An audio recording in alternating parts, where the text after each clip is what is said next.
Bonjour, aujourd'hui une réflexion sur la période du 9 Av, du Tisha B'Av. Vous le savez, la période du 9 Av, c'est une période extrêmement triste. C'est ce qu'on appelle le deuil national, puisque les deux temples vont être détruits. Le premier temple, évidemment, par les Babyloniens, le second temple en plus 70 ou plus 68 par les Romains. Alors, il y a plusieurs règles qui sont relatives justement à la semaine pendant laquelle tombe Tisha B'Av. On ne va pas se couper les cheveux, Shavuot Shechalbo. On ne va pas se raser, on ne va pas manger de viande depuis le soir, donc juste après Rosh Chodesh, jusqu'au lendemain du 9 Av. Et on ne va pas écouter de musique, on ne va pas partir à la piscine ou à la plage. Donc tout ça pour accuser la période du deuil. Pendant le jour du 9 Av, nous étudions que des passages tristes, les passages qui sont relatifs justement au Midrashim, au passage du Talmud en Gittin, page 55, B, 56, 57, 58, qui parle de la destruction du temple, le livre de Job, qui parle du problème de la justice ou de l'injustice, les lois sur le deuil, les livres de Moussa, de morale juive ou de Chassidut, et tout ce qui a trait à une forme d'introspection, de prise de conscience. Et nous lisons le jour du 9 Av, à part le fait qu'on se lave que les phalanges, les yeux uniquement, et on ne peut pas se laver, on se prend une douche hygiénique, on va dire, à l'eau froide de préférence avant Tisha B'Av, et ensuite après, sinon à l'eau légèrement tiède, juste au niveau de l'hygiène. On s'assoit par terre jusqu'à Chatzot, jusqu'au milieu de la journée. On ne porte pas de chaussures en cuir. Voilà à peu près, sommairement, les grandes règles de la période de Tisha B'Av avec le jour du 9 Av. Et nous lisons, nous asseyons par terre à la synagogue, on éteint pratiquement toutes les lumières, on laisse juste quelques lumières allumées, et on lit le passage de Echa, qui est le passage des Lamentations, écrit, selon notre tradition, par le prophète Jérémie. On se rappelle que le prophète Jérémie va vivre avant la destruction du premier temple, pendant et après. Et il va écrire ce fameux livre des Lamentations. Echa Yasheva Badad, comment, si on peut le traduire ainsi, est-elle, en parlant de Tzion, de Jérusalem, ou de la Knesset Israël, de l'Assemblée d'Israël, comment est-elle installée de manière isolée? Rabati Bagoïm, c'était une ville qui était très grande parmi les nations, et elle est devenue, Aïta Kalmana, elle est venue comme une femme veuve qui attend le retour de son mari, de son compagnon, de son mari, qui fait référence évidemment à l'Éternel, à Dieu. Donc une fois qu'on a fait cette introduction, il est intéressant de constater que le terme Echa, les lamentations, écrites donc par le prophète Jérémie, on peut lui attribuer trois traductions différentes, soit hélas, soit comment, soit les lamentations. Mais les maîtres d'Israël nous enseignent que Echa, ce sont les mêmes lettres que Ayeka. Ayeka, c'est où en es-tu? Lorsque Adam, Arishon, a été renvoyé du jardin d'Éden, lorsque Caïn va tuer Ével, il va lui dire, mais où est ton frère? Et où en es-tu? Ayeka, c'est où en sommes-nous dans nos vies?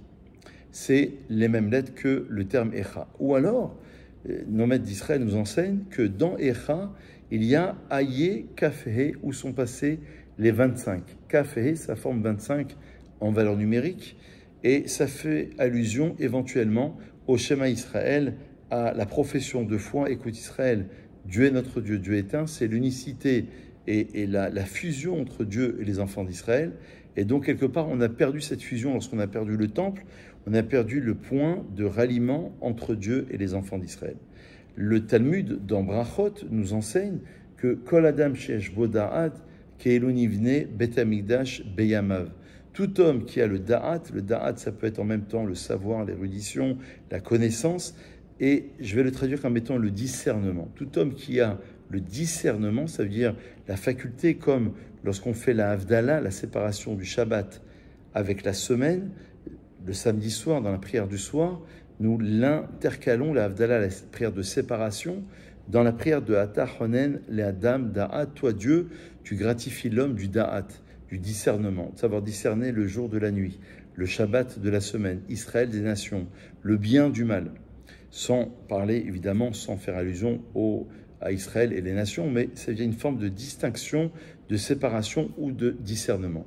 Tout homme, donc, dit le Talmud dans Brachot, Tout homme qui a le da'at, la force du discernement, a cette capacité de considérer que c'est comme si que le Beth Amikdash, le temple, avait été construit de son vivant. C'est-à-dire que lorsqu'on a perdu le temple, au début du second temple, il y avait encore les derniers prophètes. Les derniers prophètes, comme Haggai, Zecharia et Malachi. Lorsque le temple va être détruit, déjà lors du second temple, la Gemara dans Yoma, la page 9, nous enseigne qu'il y avait 5 choses en moins par rapport au premier temple. Mais lorsqu'il va être détruit, ce second temple, eh ben, on n'aura plus le lien de fusion et le ressenti du divin sur terre. Le but du temple, c'était d'amener Dieu, faire une maison de Dieu sur terre. Ce que le Midrash va appeler comme étant Dira Batartonim. Dieu va faire une demeure de lui-même, de sa présence divine, sur terre. Ça veut dire amener la présence de Dieu sur terre. Et donc, quelque part, le temple a été détruit, on a dû écrire la Mishnah, on a dû écrire donc au 2e siècle, début 3e, ensuite au 6e siècle, en 550, par Ravina et Ravashi, le Talmud, et ensuite le Rashi, les commentaires, les Baalei Atosfot, les Rishonim, les Acharonim, tous les commentaires qui sont venus au fur et à mesure que les années et les siècles sont passés, c'était quelque part pour retrouver ce lien de liaison entre Dieu et les enfants d'Israël. On a perdu ce lien. On a perdu les prophètes et, quelque part, on a perdu un petit peu de da'at.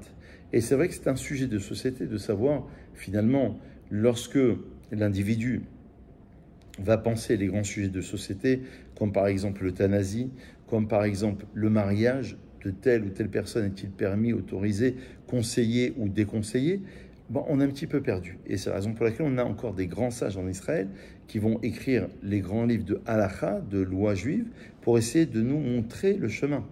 On a perdu quelque part ce lien. C'est ça ce Echa. Le Echa, ça veut dire les lamentations. Ça veut dire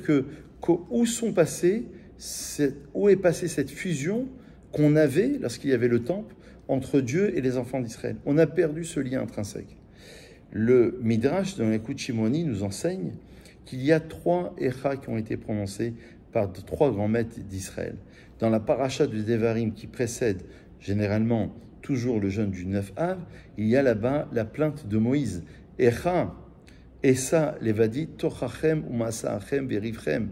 Moïse se lamente et dit, comment puis-je porter à moi seul votre charge et vos doléances? On aura le prophète Ishaïaou, qui va dire Echa Ita Lezona. C'est un petit peu dur à traduire. Comment cette fille d'Israël, cette assemblée d'Israël était devenue comme une femme qui se prostitue? Et on a notre fameux Jérémie de Echa, le jour du 9 Av, Echa Yasheva Badat. Comment cette Knesset Israël, cette ville de Jérusalem, de Sion, comment est-elle installée comme étant une ville qui est désolée, qui est désormais inhabitée? Alors aujourd'hui, on a bénéficié du retour des Juifs sur leur terre, mais on attend encore la venue du Mashiach et on attend la reconstruction du 3e temple. Peut-être qu'on pourrait conclure en disant qu'il ne faudrait surtout pas tomber dans une période de tristesse. C'est une période d'introspection, une période de prise de conscience. On comprend qu'il nous manque quelque chose. Tant qu'on n'a pas tous les Juifs en Eretz Israël, qu'on n'a pas le 3e temple, qu'on n'a pas le Mashiach, on n'a pas ces 3 éléments clés, ben quelque part, il nous manque une fusion parfaite entre Dieu et les enfants d'Israël. Donc, ce n'est pas une période de tristesse, dans le sens d'une tristesse, on va se lamenter, parce que Rabbi Nachman de Breslev, on l'a souvent rappelé, nous enseigne que En shum yush ba'olam klal, il n'y a jamais de désespoir, même si l'exil est extrêmement long. Il avait été prophétisé déjà par le 3e patriarche Yaakov Avinu, qui avait saisi, lors de sa vision de l'échelle, il avait saisi que le 4e exil allait être extrêmement long, extrêmement difficile dans la longueur, dans le temps, mais jamais perdre le désespoir. C'est une période plutôt, je dirais, de prise de conscience, d'introspection, où le peuple comprend qu'il lui manque quelque chose, et quelque part, ça correspond à cette fusion qu'on va devoir installer le jour du 9 Av. Parce que, je vous le rappelle quand même, le jour du 9 Av, selon le Chida, avait été prédestiné comme étant, lors des premières tables, la lecture des premières tables, pas des secondes tables, celles que nous avons actuellement, le 17 Tammuz, selon le Chida, aurait dû être le jour de Rosh Hashanah, alors que le jeûne du 9 Av aurait dû être Kippour. Et Kara Alay Moed, le jour du 9 Av, on ne dit pas les Tachanonim. On ne peut pas rajouter le din au din, mais parce que c'est un jour de fête. Un jour de fête, de moed, de rendez-vous avec l'Éternel. Donc ce qui va se passer à la fin des temps, c'est-à-dire on le souhaite pour cette année, tout de suite même, eh ben, c'est que ces jours de jeûne vont être transformés comme étant de jours de grande allégresse, de jours de joie. Et donc lorsqu'on saisit cette occasion, comme le dit la Gemara dans Ta'anit, celui qui ne pleure pas la destruction du temple ne verra pas sa reconstruction. Et inversement, celui qui pleure la destruction du temple, Zoché Veroé Benechamata. Il voit au présent, pas il verra.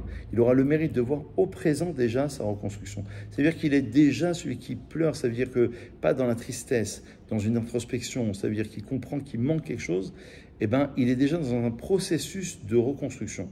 Comme par exemple, parce que le Talmud en Brachot va nous enseigner que celui qui réjouit le Khatan et la Kala, c'est comme si il reconstruisait une des ruines de Jérusalem.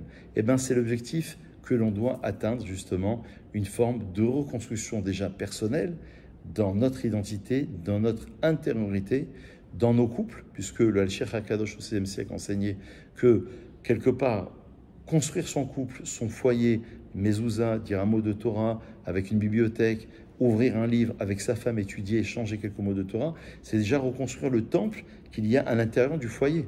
Et donc toutes ces idées vont permettre de prendre conscience, et plus que cela, d'activer le processus de la reconstruction du troisième temple, très vite, Be'ezat Hashem, chez Niske, les Biat Hamashiach, Bimera Be'amenu, Amen.